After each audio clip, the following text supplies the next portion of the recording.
Well, horror fans, it's summertime, which can only mean BBQs and BBLs. If you're into that sort of thing. I prefer my apple bottoms to be all natural. And hold off on all that back-to-school talk. We got at least one holiday left before all that. Now, I considered posting the suggestions list at the onset of May, or even in time for the 4th of July. So, if you're asking, why wait all the way until August? Ain't it obvious? Because you were outside celebrating summer too much to be indoors watching movies. However, considering the slate of blockbusters this past season, and all the duds found therein, you would have been better off binging some horror. Little Mermaid, Transformers Rise of the Beasts, Indiana Jones and the Diaphragm of Dysentery, The Flash, whew, bruh. Good thing you got plenty of seasonal horror classics to bank on. Besides, I've always considered August to be the Sunday of summer, so what better time to pop open the Blu-ray collection or queue up some streaming favorites? Therefore, your mission, dear viewer, should you choose to accept it, is to join your horror host in revisiting 6 summer selects.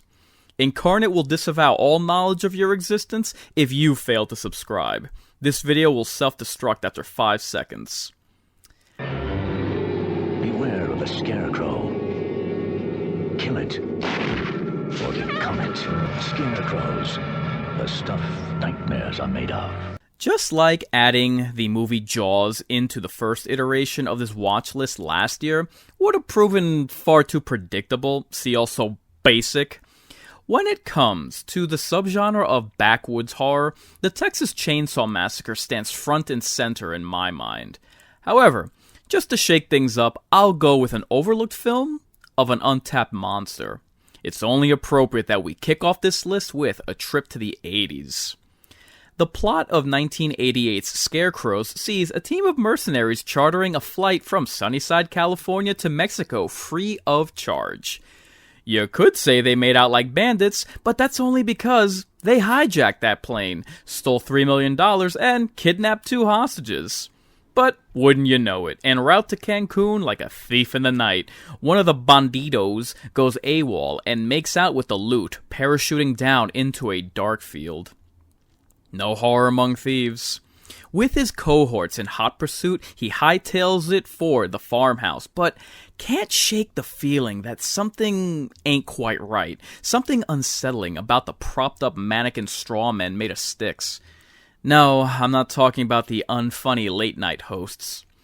I relish the premise of fugitives on the run closing in on a turncoat while an even more sinister adversary bears down on them.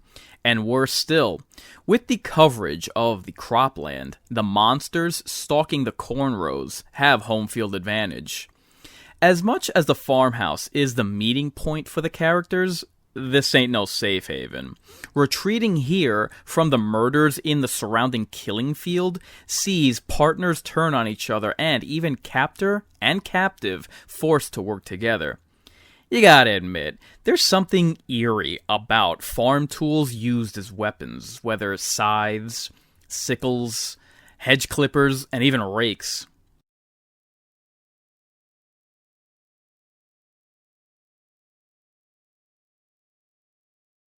One unique plot device is, while the thieves attempt to retrieve as much of the stolen money as they can, the dollar bills are like breadcrumbs to lead them astray right into the fields, like lambs to the slaughter. In a heist turned harvest, in a game of crops and robbers, it's a story where you reap what you sow. The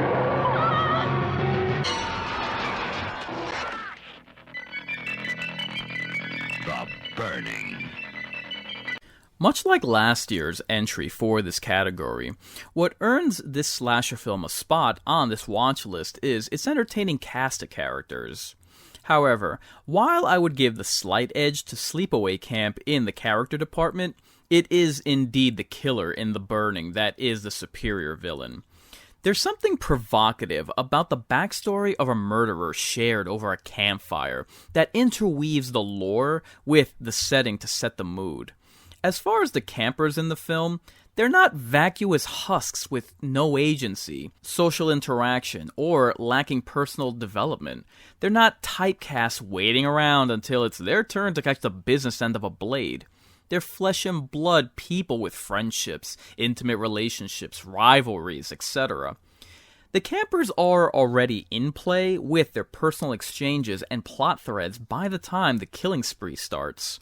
The film isn't trapped in a holding pattern until Mr. Psycho Killer makes with the hack and slash. I cannot emphasize it enough. Presenting relatable, likable characters gives the audience accessibility to immersion and investment in your story. Watching how the characters play off each other makes way for concern when they're in peril, and boy are they ever. The killer in The Burning appears every bit as gruesome as his executions. Now that I'm talking about this, when you speak of the horror that stems from your slasher, you're usually referring to the killings themselves, not in their appearance. And let's just say, this butcher is the closest you'll ever see to an unholy union of Freddy and Jason. Find out for yourselves in Ultra HD now that the 4K Blu-ray dropped as of July 2023. How has this one seemingly slipped through the cracks? Like, how many boxes does this flick have to check off before it's recognized as a horror classic of the summer? Kids developing a long-life camaraderie, celebrating summer break, while fighting a killer clown that... I'll feast on your flesh as I feed on your fear. Oh, and did I mention that it doubles as a summer blockbuster? With a $700 million box office return, it's the highest grossing horror film ever. So where is this movie's respect? Much like how I'm surprised that Slither still isn't regarded as a Halloween staple, how It Chapter 1 hasn't been enshrined as a summer all-timer is as baffling as Pete David's popularity. Making the inspired choice to adapt the book instead of rehash the 90s miniseries, the teenagers deal with adolescent adversities ranging from bullies to domestic problems, from hypochondria to personal loss at the hands of this movie's monster. The way the youngsters bond over the psychological torment dispensed by the diabolical clown, Pennywise makes for the true selling point for this movie. Bill Skarsgård's ability to do the unthinkable and fashion a villain as beloved as the Tim Curry iteration not only sees his version of Pennywise enter an exclusive club of modern depictions that challenge classic roles, including Gary Oldman's Dracula compared to Bela Lugosi and Mads Mikkelsen's Hannibal Lecter compared to Anthony Hopkins, but in doing so, has crafted an instant classic and a modern icon. I mean, hell, the It miniseries came out 1 year after Tim Burton's Batman, and no one thought Jack Nicholson's Joker could be topped. So, if we're talking killer clowns, Bill Skarsgård did for the new Pennywise what Heath Ledger did for the modern Joker. For any low-standard slasher fan that tells you characters don't matter, you be sure to show him this movie and tell him Inkarnate sent you.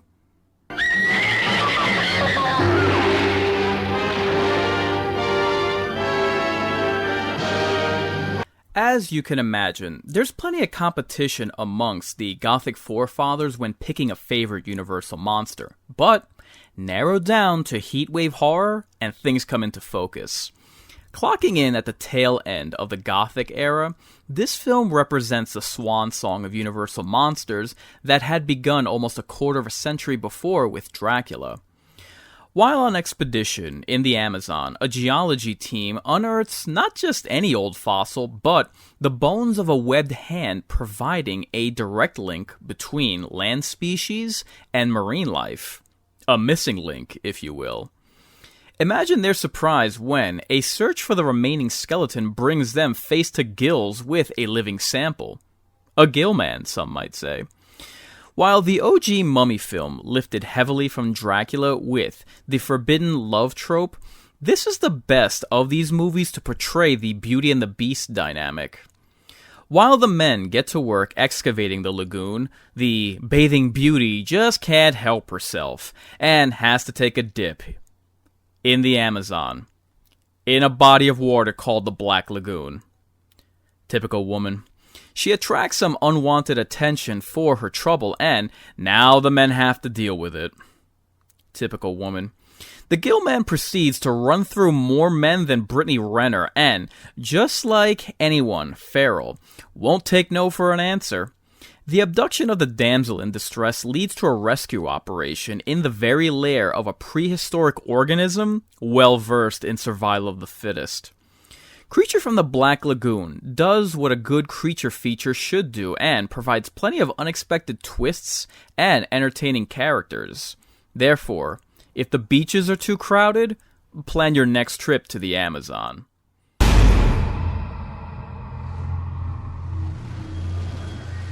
My hat is like a shark's fin.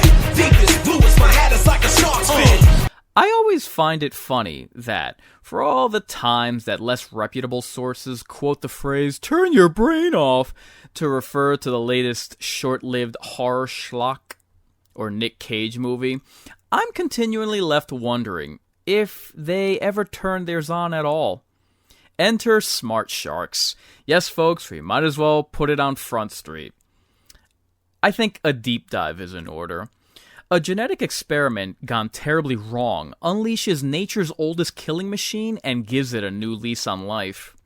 This turn of events is enough to unsettle the natural order and send man hurtling to the bottom of the food chain.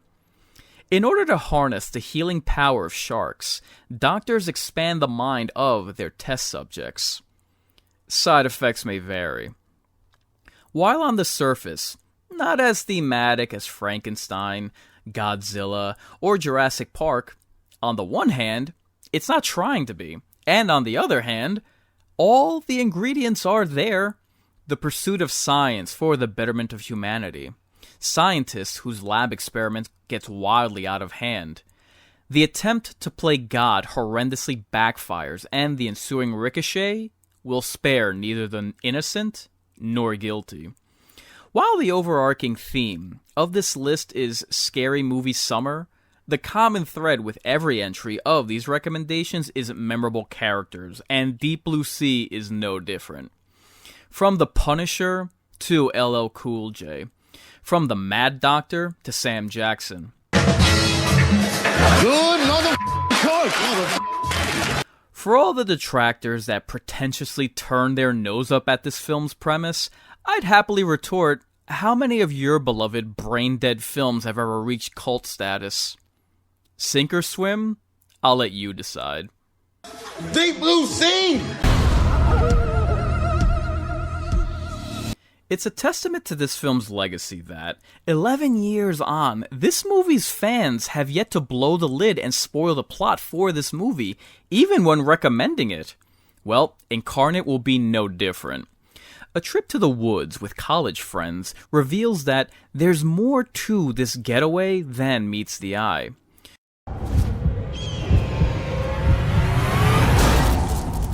From the setup, to the characters, to even the name of the film, everything is meant to evoke familiarity.